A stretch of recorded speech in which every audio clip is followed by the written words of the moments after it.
Ladies and gentlemen, the President of the United States, Donald J. Trump, and First Lady, Melania Trump.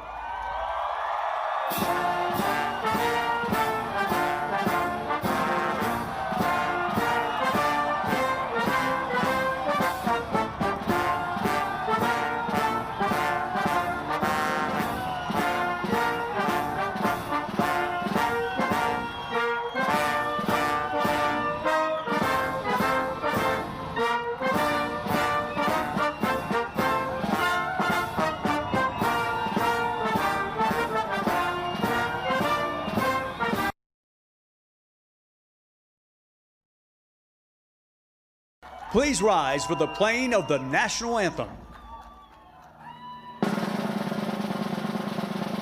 Can you see by the dawn's early light what so proudly we hailed at the twilight's last gleaming, whose broad stripes and bright stars through the perilous fight, o'er the ramparts we watched where so gallantly streaming, and the rockets red glare, the bombs bursting in air, gave proof through the night that our flag was still there. Oh, say does that star-spangled banner yet wave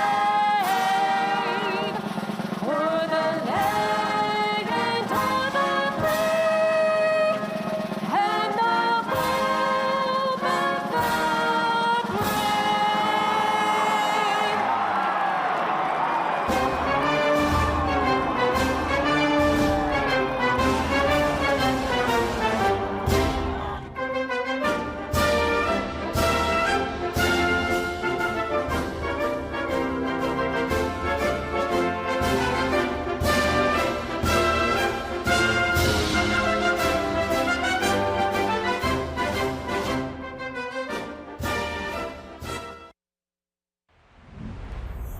Good evening, everyone. I'm Chief Warrant Officer 2, Rylan Eddington. I'm a UH-60 pilot with the South Dakota Army National Guard's Charlie Company, 1st of the 189th Aviation Regiment.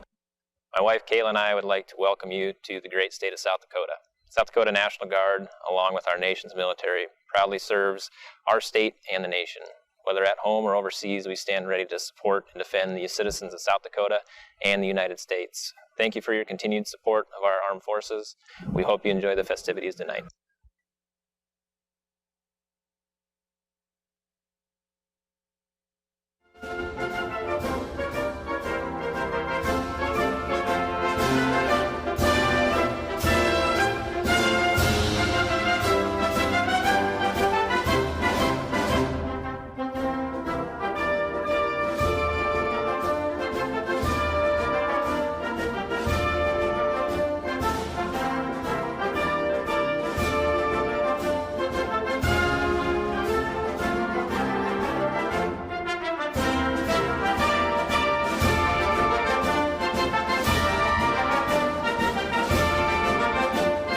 Senior Master Sergeant Chad Wynot. I'm the Aircraft Production Superintendent at the 114th Fighter Wing. I grew up in Colton, South Dakota, and I joined the South Dakota Air National Guard in 1992. As the Production Superintendent, I direct the maintenance for our F-16 fighter aircraft, all the unscheduled and scheduled maintenance. Our mission is to generate combat air power with our F-16 aircraft. It means a lot to me to follow in my parents' footsteps. It's very rewarding, and I really like serving with my children. That's also a rewarding opportunity. Ladies and gentlemen, please enjoy your 114th Fighter Wing Fighting Lobos, South Dakota Air National Guard.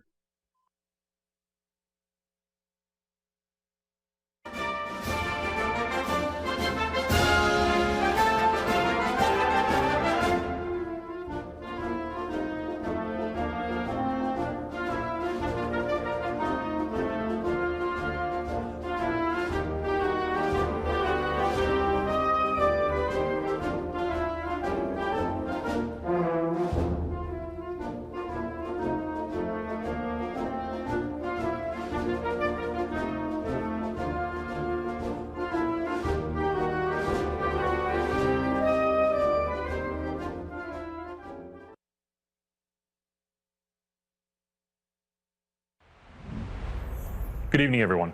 I'm Captain Justin Purge Nichols from Pierce, South Dakota. I'm a B-1 bomber pilot and proud member of the world-famous 34th Bomb Squadron Thunderbirds at Ellsworth Air Force Base. I'm Captain Garrett Boom Mack from Rapid City, South Dakota. I'm a B-1 Weapons Systems Officer and proud member of the 37th Bomb Squadron Tigers at Ellsworth. Coming up, you will witness the awesome power of the B-1B Lancer, a strategic bomber capable of long-range, long-duration missions with a top speed of 900 miles per hour, carrying the largest payload of both guided and unguided weapons in the Air Force inventory. We hope you enjoy the show. Happy birthday, America.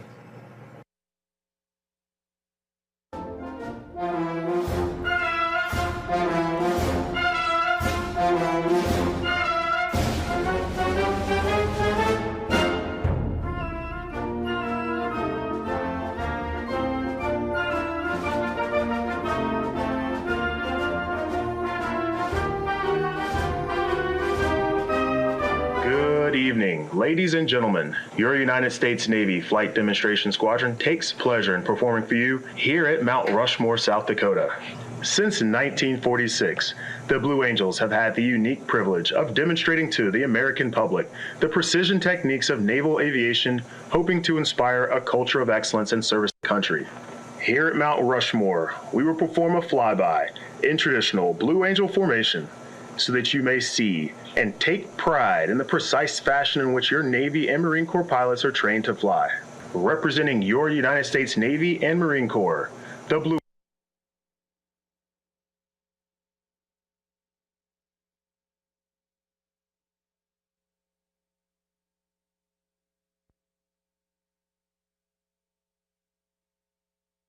Ladies and gentlemen, please welcome former host of Entertainment Tonight and your Master of Ceremonies, Mary Hart.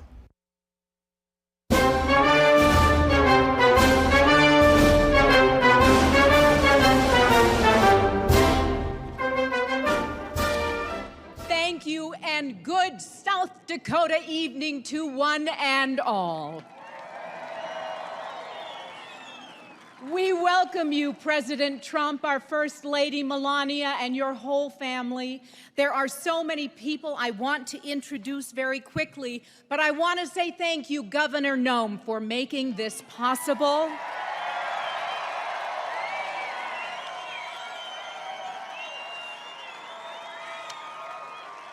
And thank you to you, incredible audience. You have been here for hours today, and it was only 125 degrees out here in the sun. And you're not only seated here, you are up there, and you are beyond. So you are just spectacular for being here to celebrate an early 4th of July, the birthday of our great nation. I also want to briefly introduce, you know these gentlemen well, former Governor and current Senator Mike Rounds, and John Thune, longtime friend. Wonderful to have you here. I see our NSC advisor, Robert O'Brien. Welcome to South Dakota. And Senator Rand Paul, I believe. Am I seeing you? Okay. And then we have Congressman Dusty Johnson seated over here. Congressman Jason Smith. Congressman Mark Wayne Mullen, as well as Congressman Adrian Smith. Welcome to you all. It is so incredibly great to be back in my home state of South Dakota. And it started this simply a few weeks ago. It was a text. Isn't that the way all of our important events occur in our lives these days? Did you get my voicemail, Mary? Christy. I texted back, no, when did you leave it? Next second, the phone rings. It's Governor Noem saying, hey, Mary, I have a favor to ask of you. Would you consider?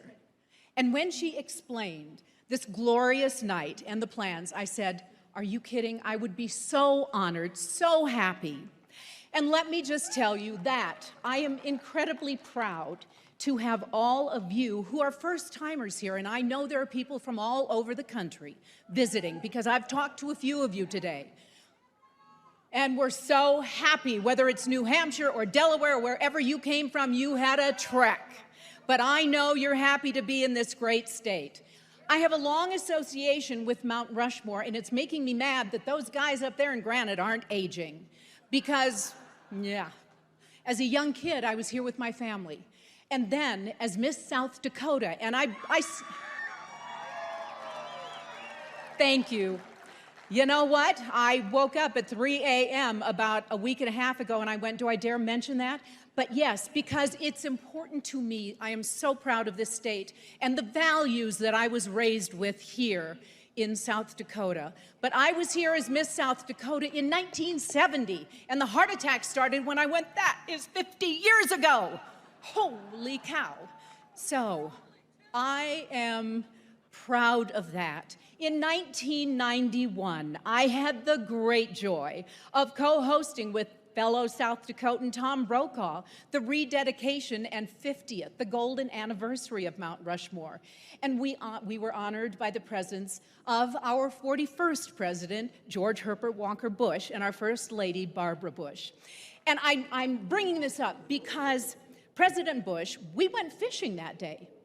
We went fishing, the Bushes and the Sugarmans, and I just wanted to offer that I have a tackle box, and I can put a live wriggling worm on a hook in case you and Melania would like to, you know, try to catch a few before you leave or when you come back.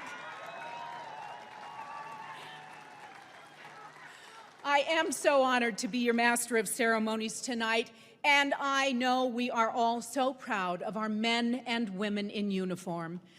Wonderful to have you here. We support you, we love you, and we thank you. We're all proud to be Americans. We do live truly in the greatest country in the world.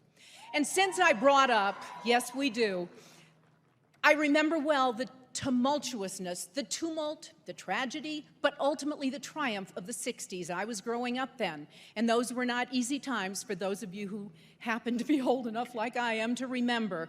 But you know what? That was a terrible decade, but we turned out to be a better nation. And with everything going on now, I know that we can come together, sharing and listening to one another's ideas, and we can yet again become a better nation.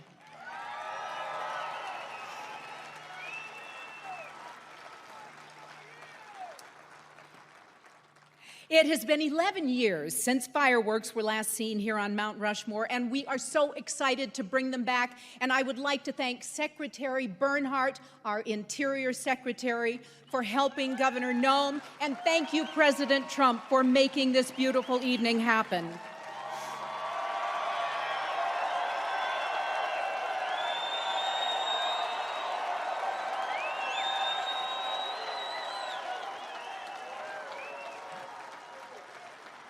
And I want to thank all the incredible people who did those flyovers, and I just couldn't help but thinking when we saw Air Force One flying over President Trump, that bird's eye view of the monuments must have been maybe even more spectacular for you than it was for us. But we are so proud that you did both of those flyovers, and we are so proud that you are here.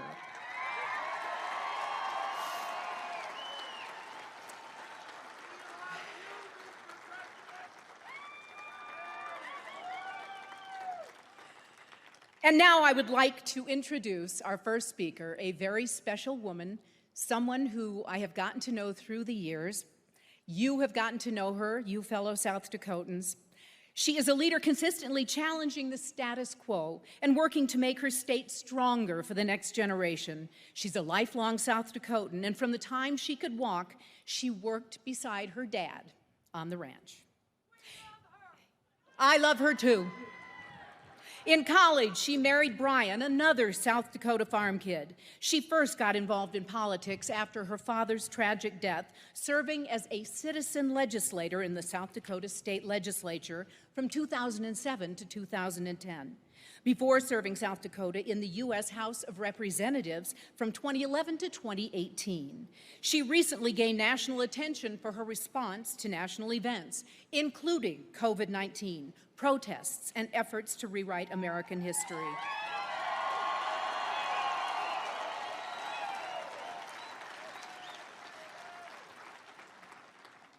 And maybe even more importantly, she often says that her greatest accomplishment is raising 3 children who love the Lord, love their family, and know how to work hard. Would you please give it up for the wonderful governor of South Dakota, Kristi Noem.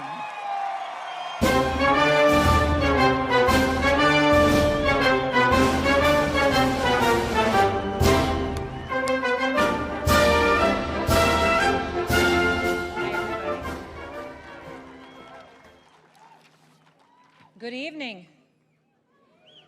You all look so good. Wow, thank you for coming. Mary, you are just absolutely wonderful. Aren't we proud of Mary Hart?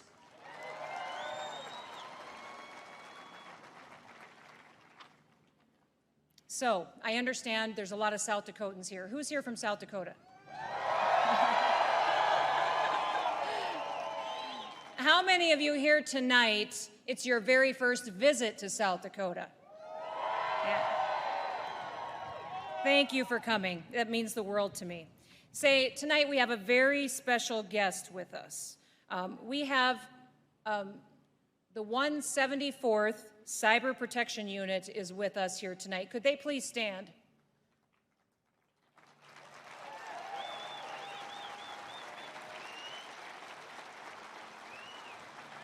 Folks, these soldiers were deployed for 13 months as a part of Operation Enduring Freedom, and they never got a welcome home.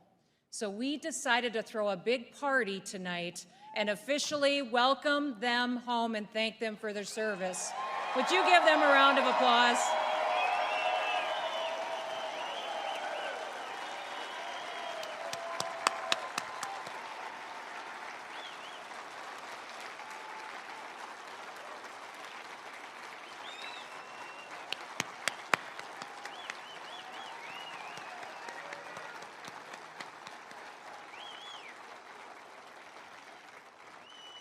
Thank you for your service.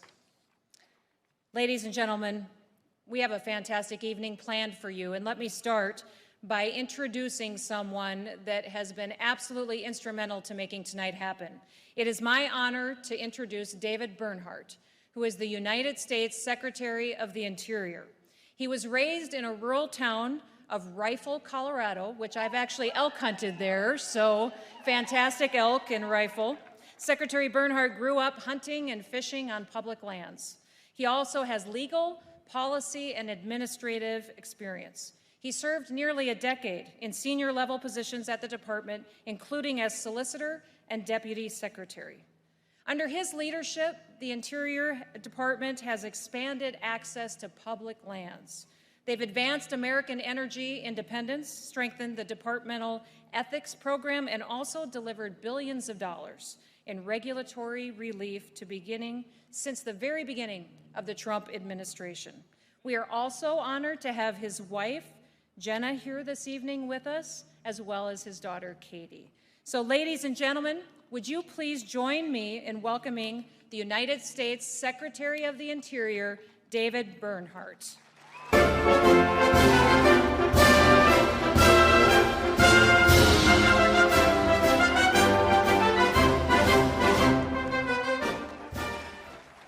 Good evening. Thank you, Governor. It is great to be in South Dakota. Over a decade ago, fireworks illuminated the sky over this memorial, a place that honors our former presidents. Tonight, they return. Tonight's celebration would not have been possible without the leadership of President Trump and Governor Noem. They called for a patriotic celebration and an incredible firework display here at Mount Rushmore. Mr. President, First Lady, Governor, members of Congress, and other guests, welcome to Mount Rushmore.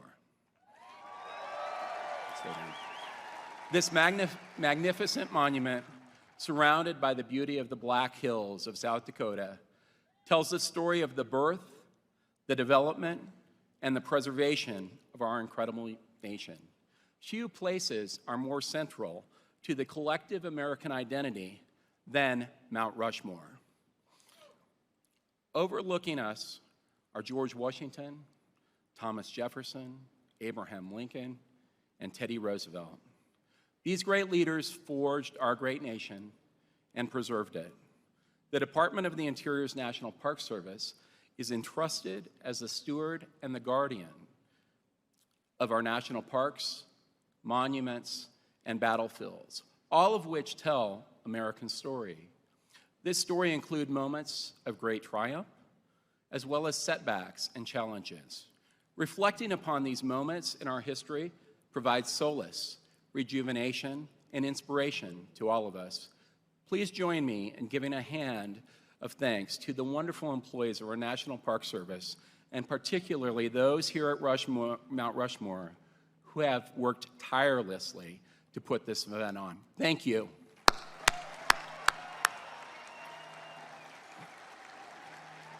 Now, they're awesome. Now, as we are under the gaze of Teddy Roosevelt, I cannot help but note that it was through President Roosevelt's leadership and resolve that we were able to enjoy the public lands and experience our national parks. And it is in Roosevelt's conservation spirit that earlier this year, President Trump called on Congress to pass a historic agreement investing in our public lands. Last month, the Senate passed legislation that he called for, and later this month, we expect Congress will approve legislation to provide our national parks and public lands with the most significant investment in generations so that our children and grandchildren can fully enjoy the splendors of sites like Mount Rushmore. Thank you, Mr. President. Thank you. On this date, in 1776, John Adams described his vision of how we should celebrate our nation's independence. He said it should be marked with pomp and parade, with shows, games, sports, guns, bells, bonfires, and illuminations, from one end of the continent to the other. 244 years later, President Trump fosters Adams' vision, even in times of challenge. Adams recognized, it's pretty awesome, Adams recognized that our Independence Day would bring American people together. By doing so, we can each reflect on and appreciate the principles and freedoms that bind us together to make America the greatest nation on the planet. Thank you, and God bless America.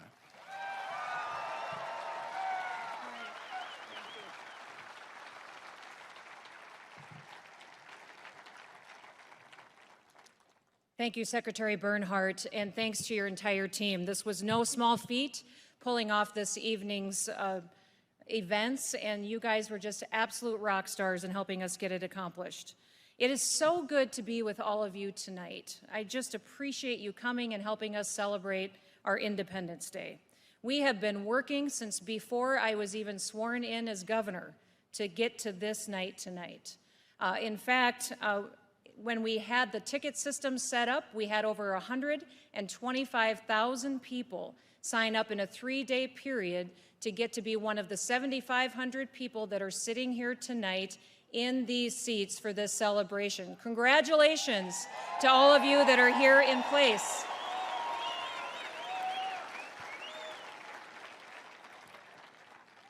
You know, whether you're visiting one of our largest cities or our smaller towns, South Dakota is a state that prides itself on the close-knit nature of our communities. Tonight, if you look to your left, if you look to your right, you're going to see that this crowd isn't just from South Dakota, but it's from everywhere across this nation. We just appreciate you coming, and we know that this is a celebration. Across America these last several weeks, we have been witnessing a very troubling situation unfold.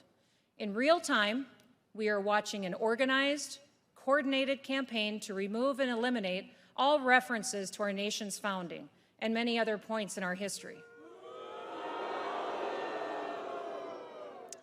You know, rather than looking to the past to help improve our future, some are trying to wipe away the lessons of history, lessons that we should be teaching to our children and to our grandchildren. This approach focuses exclusively on our forefathers' flaws, but it fails to capitalize on the opportunity to learn from their virtues. Make no mistake, this is being done deliberately to discredit America's founding principles by discrediting the individuals who formed them, so that America can be remade into a different political image. Tonight I want to invite you all and those around the country watching. The founding generation has important things to tell us about America's past, its present, and its future. Remember, our independence was the result of many stars aligning, including a unique assembly of powerful writers, gifted thinkers, and tremendous generals. And don't forget, they were supported by a simple citizen army that defeated the world's most powerful empire.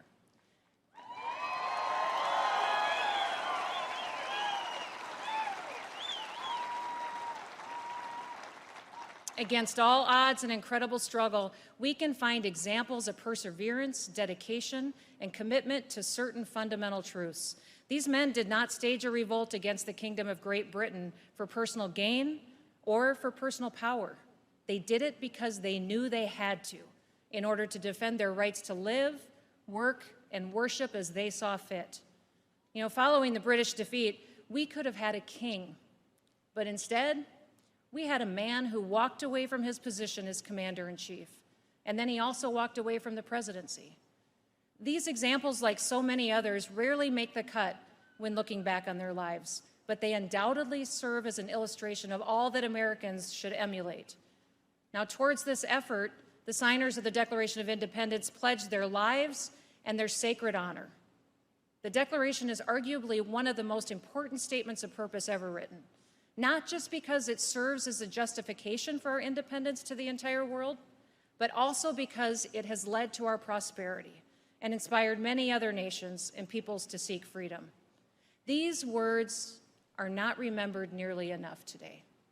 We hold these truths to be self-evident, that all men are created equal, that they are endowed by their Creator with certain unalienable rights, and among those are life, liberty, and the pursuit of happiness. That to secure these rights, governments are instituted among men, deriving their just powers from the consent of the governed. Let us never forget, especially today, that our government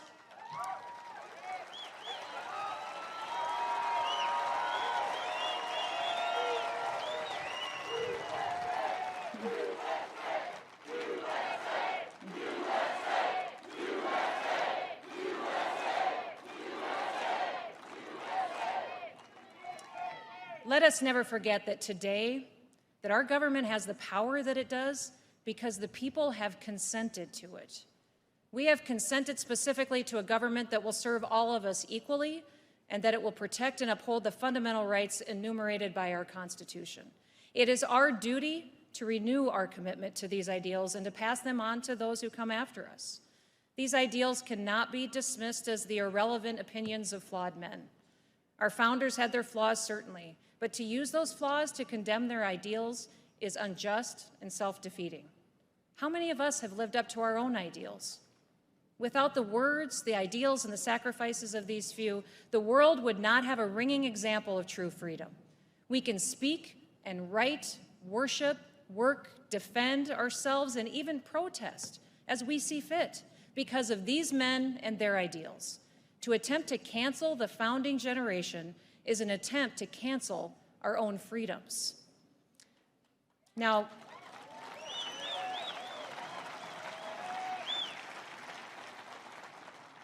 the rich and beautiful lands on which many of us live and in which we're now standing today are the result of men and women searching for more. At times, especially today, it seems like we're often paralyzed by the present and we're defeatist about the future. Our country was founded by dissidents and people seeking to make a better life for themselves and for their children. People all over the world continue to flock to America today. The simple reason is that it is our commitment to the ideals that were laid out by our forefathers. The struggle to maintain the Union was about the proposition that America must live up to the principles articulated in the Declaration. And America's rebirth allowed a fuller realization of the fundamental purposes of government articulated in the Declaration. In 1862, a simple question was put before Congress: can we do better? Our choice was clear. We could either nobly save or meanly lose the last best hope on earth. The way is plain, peaceful, generous, just, a way which, if followed, the world will forever applaud. The men and women who built this country envisioned an America that would project a positive influence throughout the world, to spread the values of the rule of law, optimism, and liberty to places that had not known them. They also took on the mission of protecting the natural wonders of the West, something all of us sitting here tonight can be thankful for. In particular, I think many of us, especially those of us that are on the political front lines, would be wise to remember. It is not the critic who counts, not the man who points out how the strong man stumbles or where the doer of deeds could have done them better. The credit belongs to the man who is actually in the arena, whose face is marred by dust and sweat and blood, who strives valiantly, who errs, who comes up short again and again, because there is no effort without error and shortcoming, but who does actually strive to do the deeds, who knows great enthusiasms, the great devotions, who spends himself in a worthy cause, who at the best knows in the end the triumph of high achievement, and who at the worst, if he fails, at least fails while daring greatly, so that his place shall never be with the cold and timid souls who neither knew victory or defeat. Boy, you'd be hard-pressed to find a more appropriate quote to guide leaders today. Leadership requires wisdom, a will to act, and the confidence to stand up for what's right. Our love for America and our commitment to stand for the principles that make America unique deserves to be applauded. We honor these men and women for their contributions, their leadership, all the positive things that they represent, the things that make America unique, and call us to live up to our promises. This Independence Day, let us be grateful that we have such words and such examples to follow, and that others were willing to sacrifice so much to create a land in which liberty and law can be protected. Let us not destroy history. Let us learn from it by preserving and imitating what is good about it. We are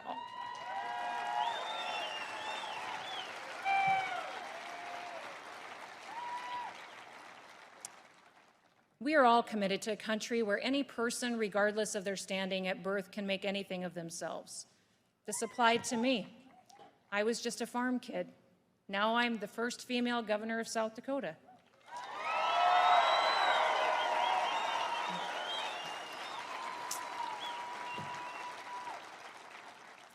But it applies to everyone else too. Let us, like our founding fathers, pledge our own lives, our fortunes, our sacred honor to the cause of liberty and self-government, so that we may continue to have the freedom to follow our conscience, to build our lives, and to live in peace. Now, I want to introduce someone who understands precisely what it means to brave the dangers of the arena.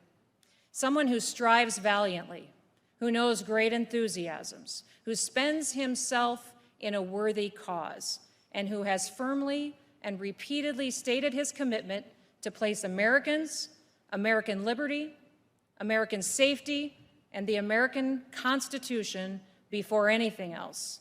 I am talking, of course, about President Donald Trump.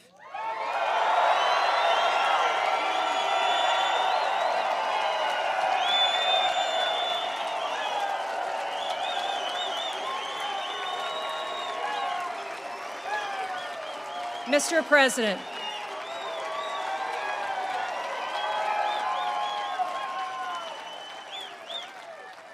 Mr. President, welcome to South Dakota, and thank you. Thank you for your efforts to bring this beautiful celebration of American independence, history, and liberty to fruition.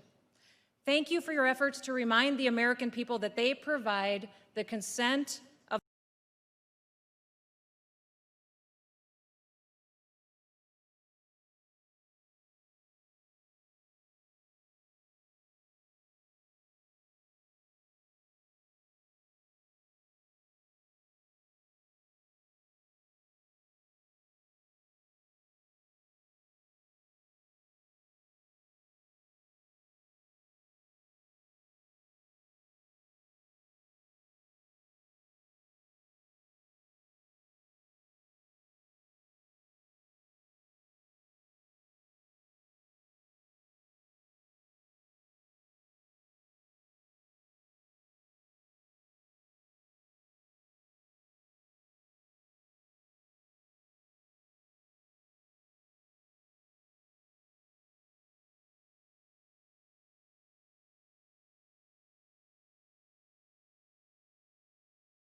Well, thank you very much, and Governor Noem and Secretary Bernhardt, we very much appreciate it. Members of Congress, distinguished guests, and a very special hello to South Dakota.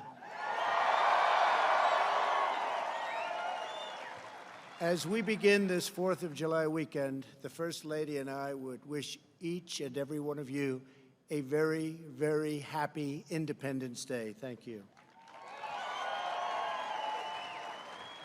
Let us show our appreciation to the South Dakota Army and Air National Guard and the U.S. Air Force for inspiring us with that magnificent display of American air power.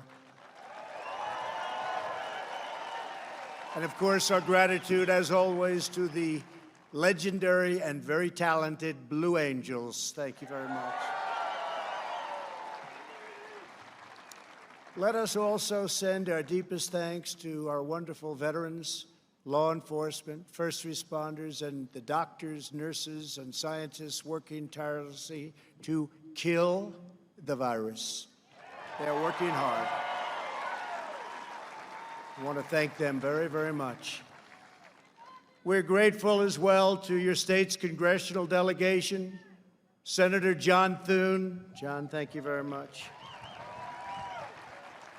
Senator Mike Rounds. Thank you, Mike. And Dusty Johnson, Congressman. Hi, Dusty. Thank you. And all others with us tonight from Congress, thank you very much for coming. We appreciate it. There could be no better place to celebrate America's independence than beneath this magnificent, incredible, majestic mountain and monument to the greatest Americans who have ever lived. Today we pay tribute to the exceptional lives and extraordinary legacies of George Washington, Thomas Jefferson, Abraham Lincoln, and Teddy Roosevelt.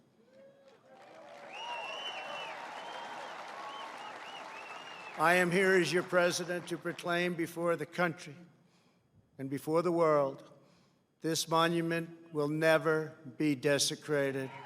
These heroes will never be defaced. Their legacy will never, ever be destroyed. Their achievements will never be forgotten. And Mount Rushmore will stand forever as an eternal tribute to our forefathers and to our freedom.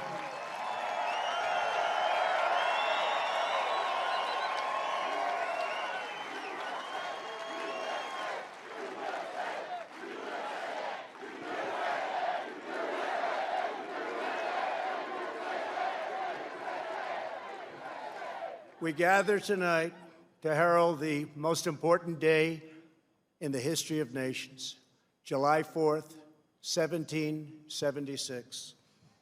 At those words, every American heart should swell with pride. Every American family should cheer with delight, and every American patriot should be filled with joy, because each of you lives in the most magnificent country in the history of the world, and it will soon be greater than ever before.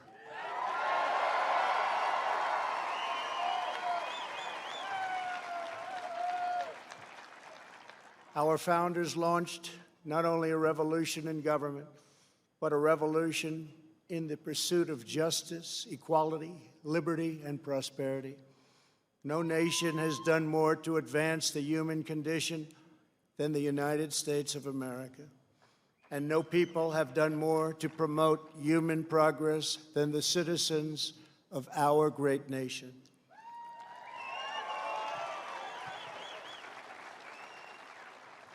It was all made possible by the courage of 56 patriots who gathered in Philadelphia 244 years ago and signed the Declaration of Independence.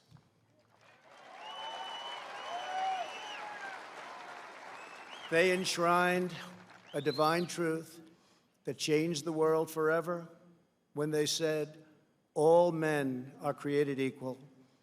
These immortal words set in motion the unstoppable march of freedom.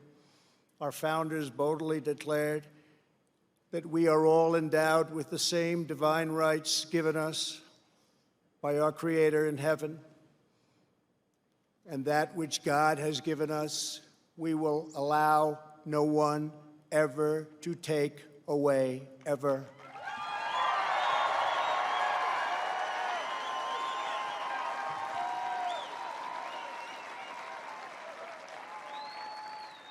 "1776 represented the culmination of thousands of years of Western civilization and the triumph of not only spirit, but of wisdom, philosophy, and reason. And yet, as we meet here tonight, there is a growing danger that threatens every blessing our ancestors fought so hard for, struggled, they bled to secure. Our nation is witnessing a merciless campaign to wipe out our history, defame our heroes, erase our values, and indoctrinate our children.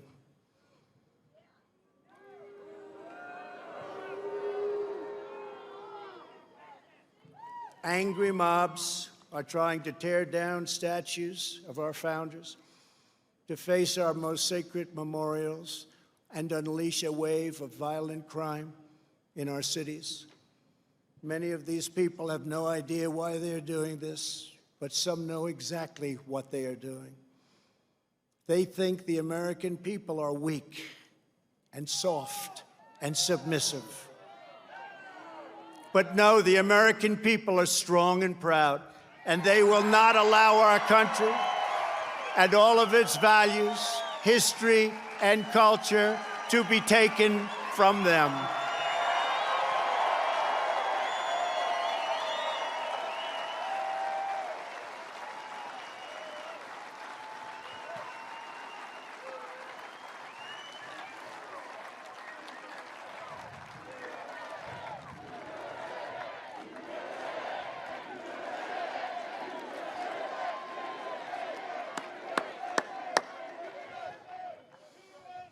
One of their political weapons is cancel culture, driving people from their jobs, shaming dissenters, and demanding total submission from anyone who disagrees.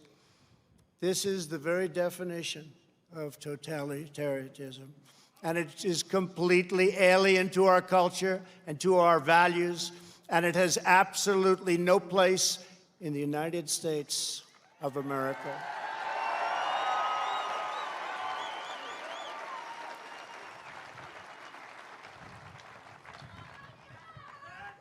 This attack on our liberty, our magnificent liberty, must be stopped, and it will be stopped very quickly.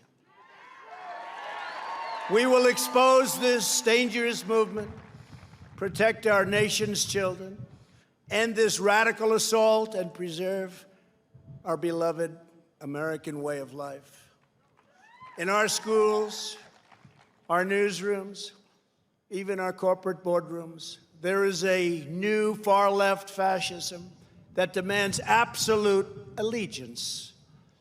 If you do not speak its language, perform its rituals, recite its mantras, and follow its commandments, then you will be censored, banished, blacklisted, persecuted, and punished. It's not going to happen to us. Make no mistake, this left-wing cultural revolution is designed to overthrow the American Revolution. In so doing, they would destroy the very civilization that rescued billions from poverty, disease, violence, and hunger, and that lifted humanity to new heights of achievement, discovery, and progress. To make this possible, they are determined to tear down every statue, symbol, and memory of our national heritage.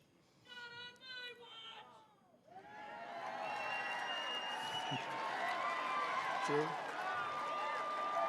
That's very true, actually. That is why I am deploying federal law enforcement to protect our monuments, arrest the rioters, and prosecute offenders to the fullest extent of the law.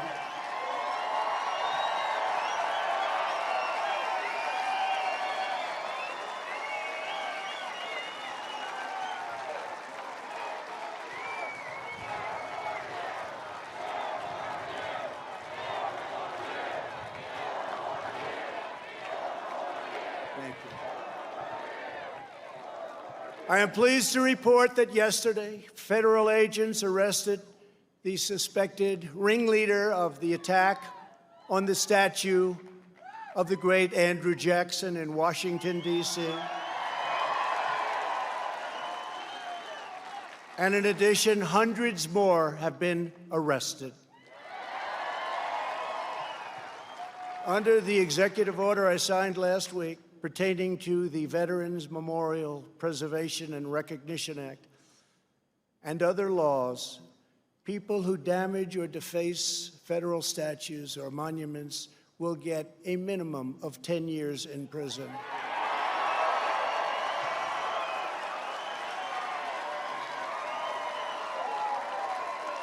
And obviously that includes our beautiful Mount Rushmore.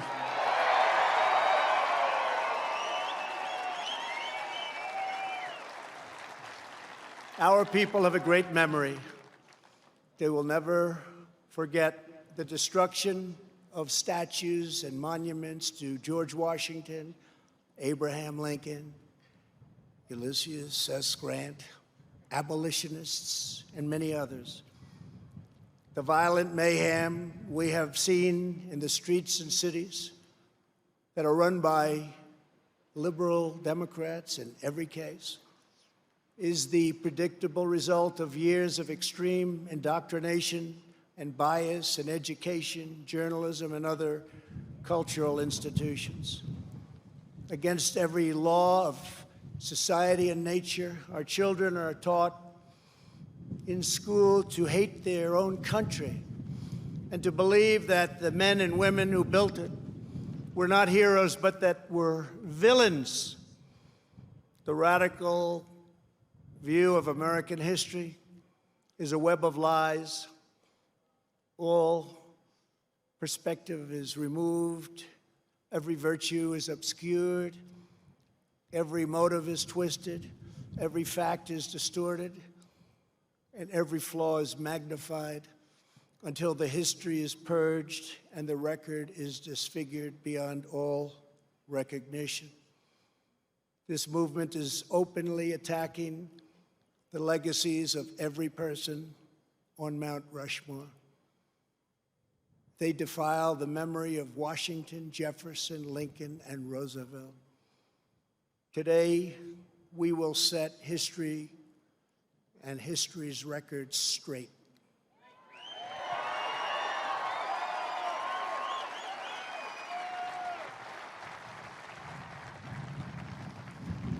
Before these figures were immortalized in stone, they were American giants in full flesh and blood, gallant men whose intrepid deeds unleashed the greatest leap of human advancement the world has ever known. Tonight I will tell you, and most importantly, the youth of our nation, the true stories of these great, great men. From head to toe, George Washington represented the strength, grace, and dignity of the American people. From a small volunteer force of citizen farmers, he created the Continental Army out of nothing and rallied them to stand against the most powerful military on earth. Through 8 long years, through the brutal winter at Valley Forge, through setback after setback on the field of battle, he led those patriots to ultimate triumph. When the army had dwindled to a few thousand men at Christmas of 1776, when defeat seemed absolutely certain, he took what remained of his forces on a daring nighttime crossing of the Delaware River. They marched through 9 miles of frigid darkness, many without boots on their feet, leaving a trail of blood in the snow. In the morning, they seized victory at Trenton after forcing the surrender of the most powerful empire on the planet. At Yorktown, General Washington did not claim power, but simply returned to Mount Vernon as a private citizen.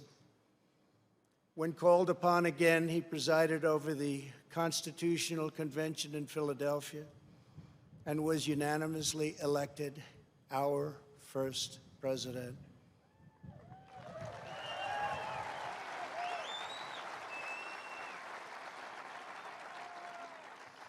When he stepped down after 2 terms, his former adversary, King George, called him the greatest man of the age. He remains first in our hearts to this day. For as long as Americans love this land, we will honor and cherish the father of our country, George Washington.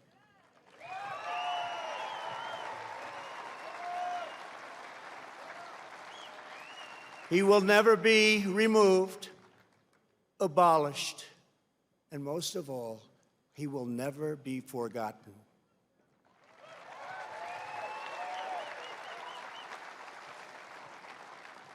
Thomas Jefferson, the great Thomas Jefferson, was 33 years old when he traveled north to Pennsylvania and brilliantly authored one of the greatest treasures of human history, the Declaration of Independence.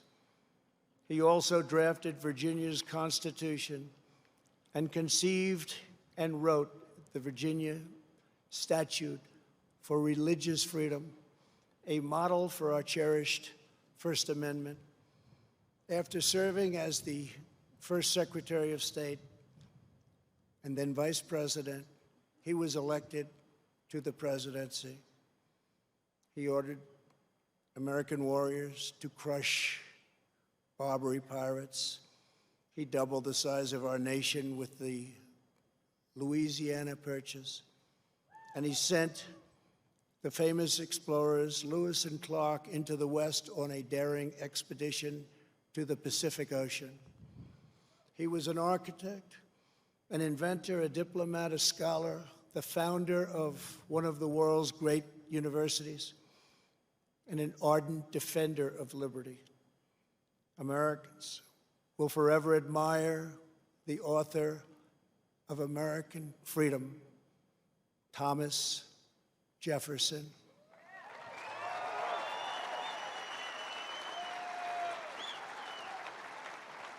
And he too will never, ever be abandoned by us.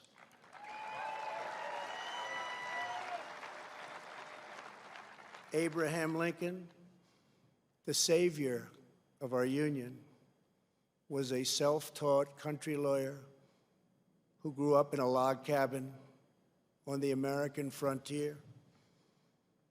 The first Republican president, he rose to high office from obscurity based on a force and clarity of his anti-slavery convictions, very, very strong convictions. He signed the law that built the Transcontinental Railroad. He signed the Homestead Act, given to some incredible scholars as simply defined ordinary citizens free land to settle anywhere in the American West. And he led the country through the darkest hours of American history, giving every ounce of strength that he had to ensure that government of the people, by the people, and for the people did not perish from this earth.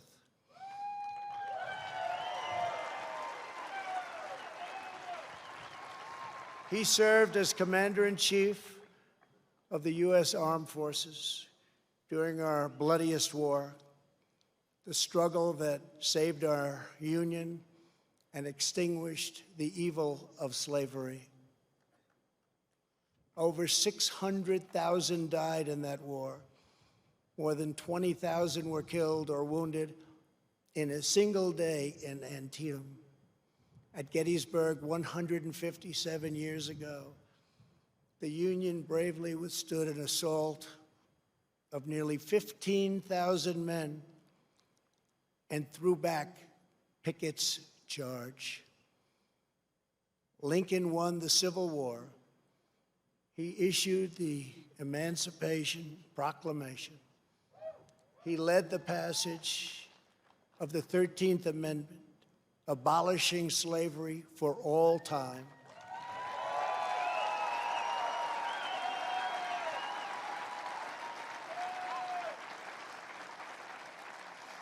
And ultimately, his determination to preserve our nation and our Union cost him his life. For as long as we live, Americans will uphold and revere the immortal memory of President Abraham Lincoln.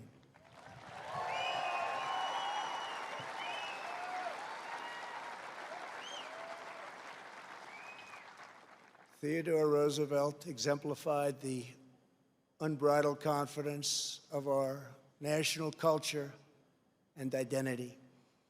He saw the towering grandeur of America's mission in the world, and he pursued it with overwhelming energy and zeal. As a lieutenant colonel during the Spanish-American War, he led the famous Rough Riders to defeat the enemy at San Juan Hill.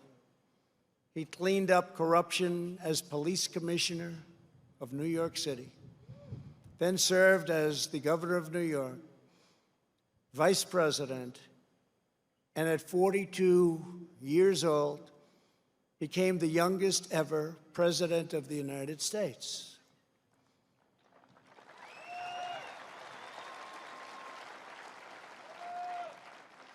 He sent our great new naval fleet around the globe to announce America's arrival as a world power. He gave us many of our national parks, including the Grand Canyon. He oversaw the construction of the awe-inspiring Panama Canal. And he is the only person ever awarded both the Nobel Peace Prize and the Congressional Medal of Honor. He was American freedom personified in full. The American people will never relinquish the bold, beautiful, and untamed spirit of Theodore Roosevelt.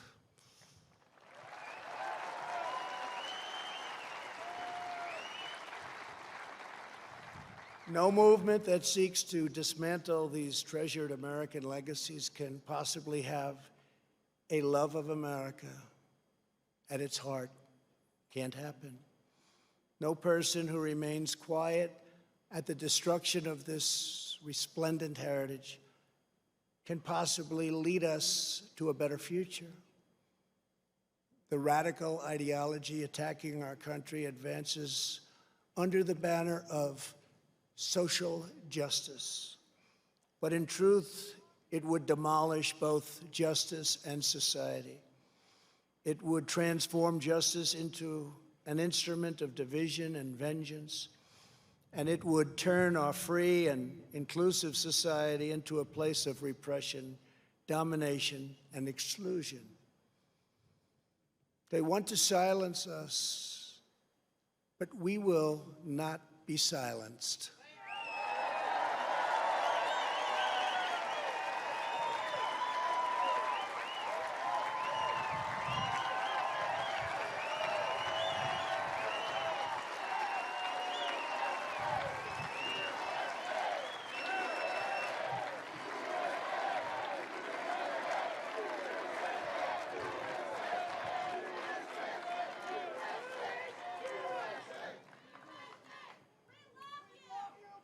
Thank you. Thank you very much. Thank you very much. We will state the truth in full without apology. We declare that the United States of America is the most just and exceptional nation ever to exist on earth. We are proud of the fact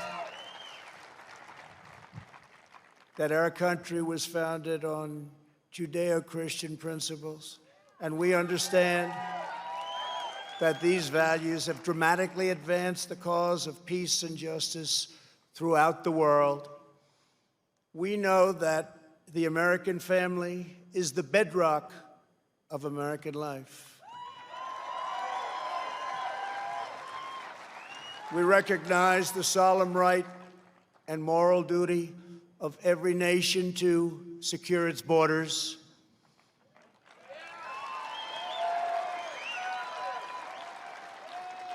And we are building the wall.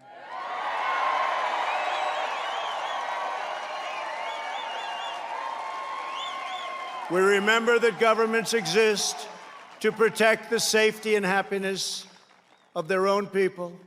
A nation must care for its own citizens first.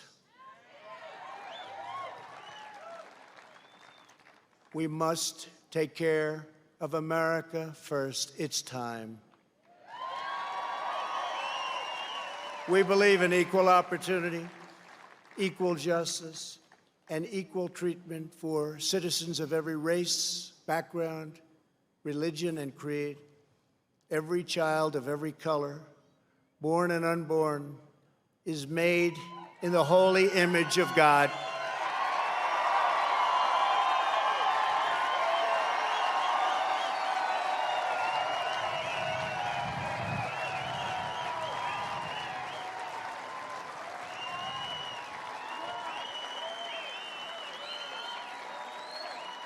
We want free and open debate, not speech codes and cancel culture. We embrace tolerance, not prejudice. We support the courageous men and women of law enforcement.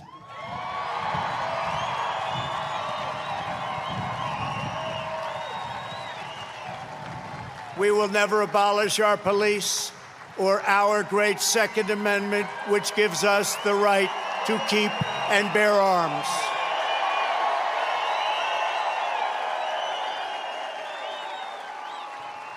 We believe that our children should be taught to love their country, honor their history, and respect our great American flag.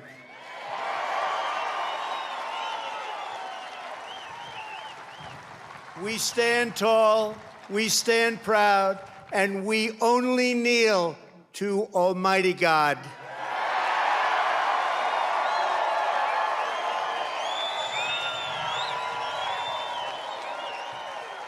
This is who we are. This is what we believe. And these are the values that will guide us as we strive to build an even better and greater future. Those who seek to erase our heritage want Americans to forget our pride and our great dignity so that we can no longer understand ourselves or America's destiny. In toppling the heroes of 1776, they seek to dissolve the bonds of love and loyalty that we feel for our country and that we feel for each other. Their goal is not a better America. Their goal is to end America.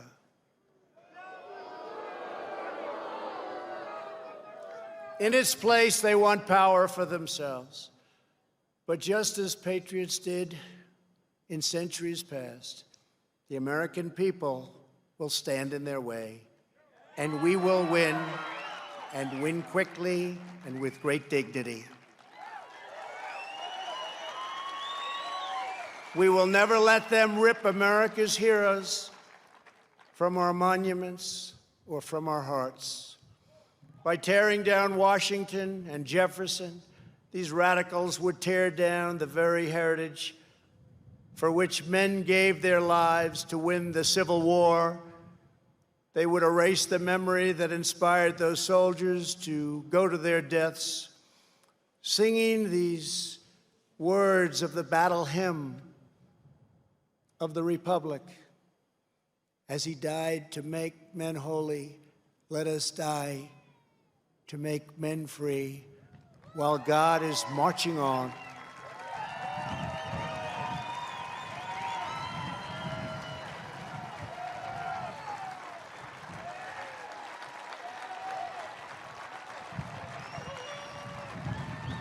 They would tear down the principles that propelled the abolition of slavery and ultimately around the world, ending an evil institution that had plagued humanity for thousands and thousands of years.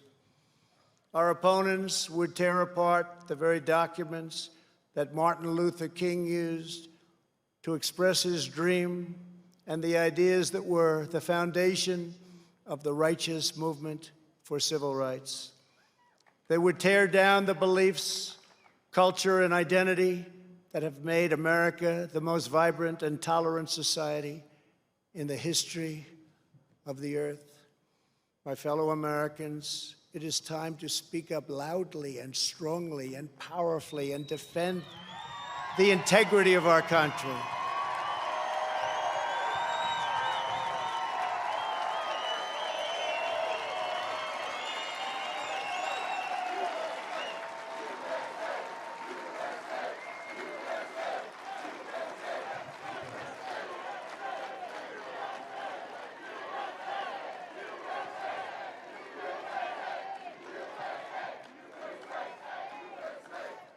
It is time for our politicians to summon the bravery and determination of our American ancestors. It is time. It is time to plant our flag and to protect the greatest of this nation for citizens of every race, in every city, and every part of this glorious land. For the sake of our honor, for the sake of our children, for the sake of our union, we must protect and preserve our history, our heritage, and our great heroes. Here tonight, before the eyes of our forefathers, Americans declare again, as we did 244 years ago, that we will not be tyrannized, we will not be demeaned, and we will not be intimidated by bad, evil people. It will not happen.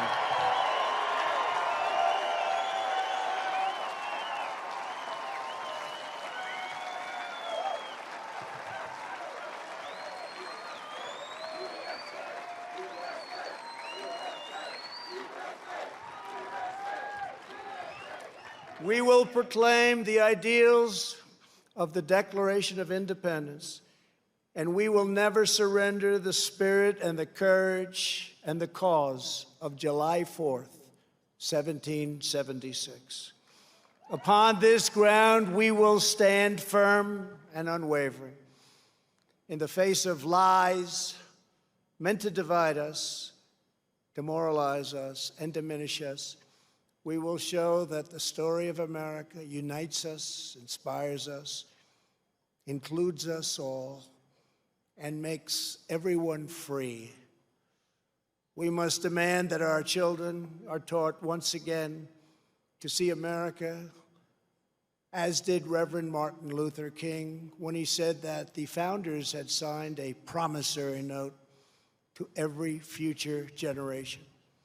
Dr. King saw that the mission of justice required us to fully embrace our founding ideals. Those ideals are so important to us. The founding ideals.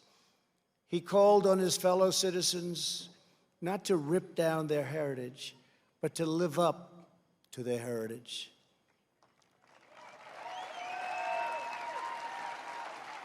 Above all, our children from every community must be taught that to be American is to inherit the spirit of the most adventurous and confident people ever to walk the face of the earth. Americans are the people who pursued our manifest destiny across the ocean, into the uncharted wilderness, over the tallest mountains, and then into the skies, and even into the stars. We are the country of Andrew Jackson, Ulysses S. Grant, and Frederick Douglass. We are the land of Wild Bill Hickok and Buffalo Bill Cody. We are the nation that gave rise to the Wright brothers, the Tuskegee Airmen, Harriet Tubman, Clara Barton, Jesse Owens, George Patton, General George Patton, the great Louis Armstrong, Alan Shepard, Elvis Presley, and Muhammad Ali. And only America could have produced them all. No other place. We are the culture that put up the Hoover Dam, laid down the highways, and sculpted the skyline of Manhattan. We are the people who dreamed a spectacular dream. It was called Las Vegas in the Nevada desert, who built up Miami from the Florida marsh, and who carved our heroes into the face of Mount Rushmore.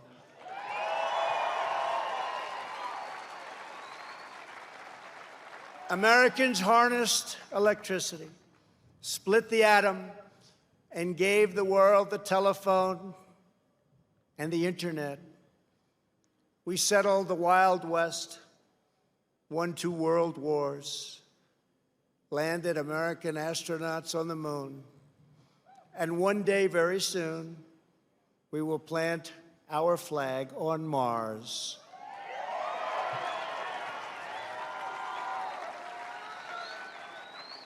We gave the world the poetry of Walt Whitman, the stories of Mark Twain, the songs of Irving Berlin, the voice of Ella Fitzgerald, the style of Frank Sinatra, the comedy of Bob Hope, the power of the Saturn V rocket, the toughness of the Ford F-150, and the awesome might of the American aircraft carriers. Americans must never lose sight of this miraculous story. We should never lose sight of it. Nobody has ever done it like we have done it. So today, under the authority vested in me as President of the United States,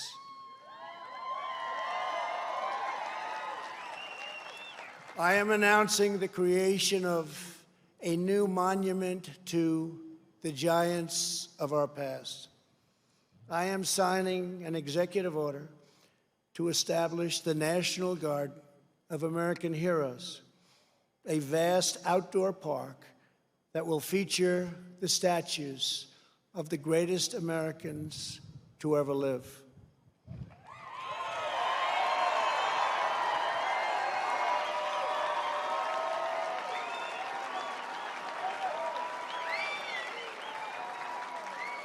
From this night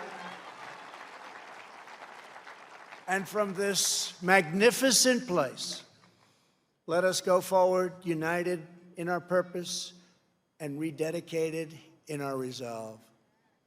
We will raise the next generation of American patriots.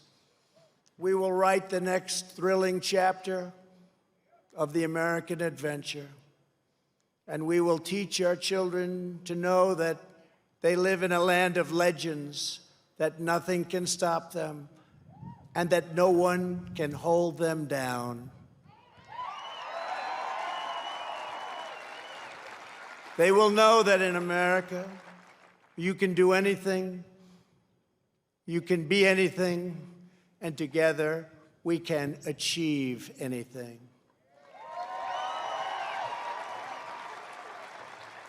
Uplifted by the titans of Mount Rushmore, we will find unity that no one expected.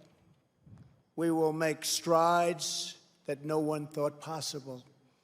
This country will be everything that our citizens have hoped for so many years, and that our enemies fear, because we will never forget that the American freedom exists for American greatness, and that's what we have, American greatness. Centuries from now, our legacy will be the cities we built, the champions we forged, the good that we did, and the monuments we created to inspire us all. My fellow citizens, America's destiny is in our sights. America's heroes are embedded in our hearts. America's future is in our hands. And ladies and gentlemen, the best is yet to come.